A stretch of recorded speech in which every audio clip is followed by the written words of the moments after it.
Bayani, ang buhay ni Marcelo H. Del Pilar.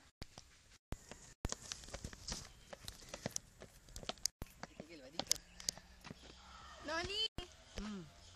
Tara ka na, Lolo. Bakit? Kasi, di ba, topic natin si Del Pilar kanina. Ay, topic ba natin? Sorry nakatulog kasi ako sa class. Ikaw talaga. Sige, tara na kay Lolo. Okay.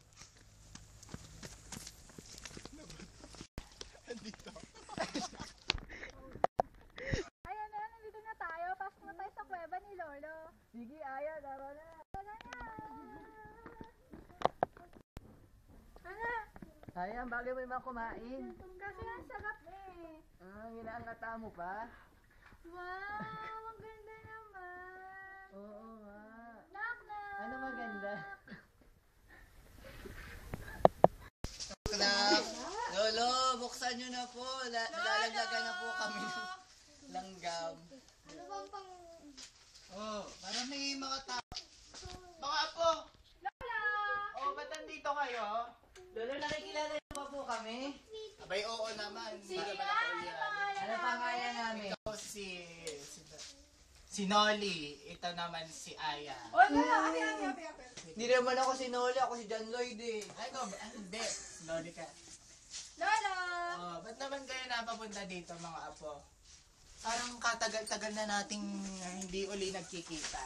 Kukumustahin lang namin mga chicks mo, Lolo. Ay, ako naman to, apo. Siyempre wala na. Mga patay na yun. Ikaw talaga, Lolo.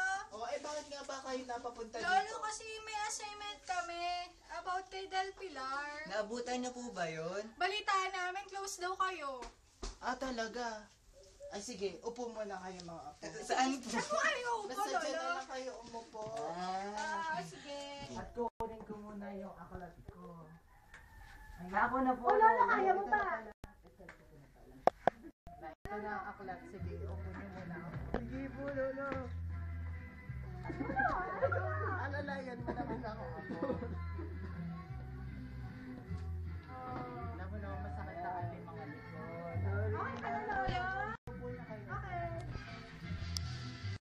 Sino ba yung yung pinapahanap ninyo? Lolo, ito talaga, makakalimutin ka na. Sabi ko na nga, be. Hindi mo iniinom Memo Plus Gold mo, no? Si Sino Del nga ba? Pilar. Ayun, si Golpila. Yan, hanapin po muna ha.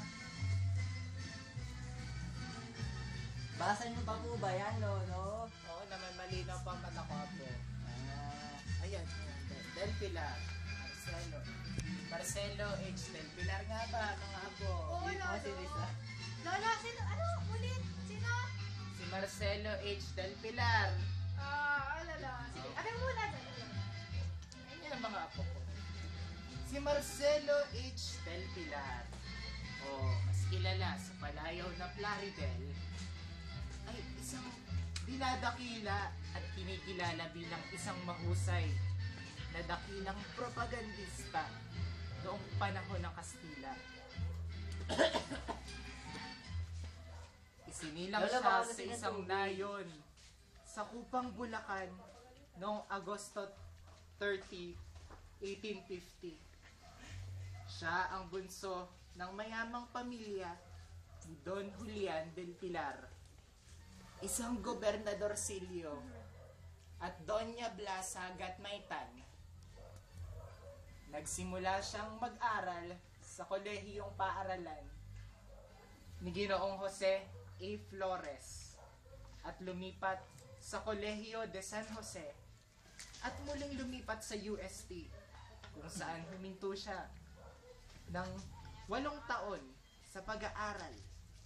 Pero natapos din sa kursong abogasya noong 1880. Isa siyang mabuting manananggol. Naging dalubhasa rin siya sa paghawak ng arnis at pagtugtog ng violin, piano, at plansa. No, 18... Ba't plancha to? Parang lalabo na ata mata ko ah. Lolo, baka plauta. Plauta pala. Talaga? Noong 1882, itinatag niya ang Diaryong Tagalog kung saan binatikos niya ang pang-aabuso ng mga pari o praile. At kalupitan ng pamahalaan. Humingi siya ng mga kaukulang pagbabago. Aba, teka. Wala nang mga pahina.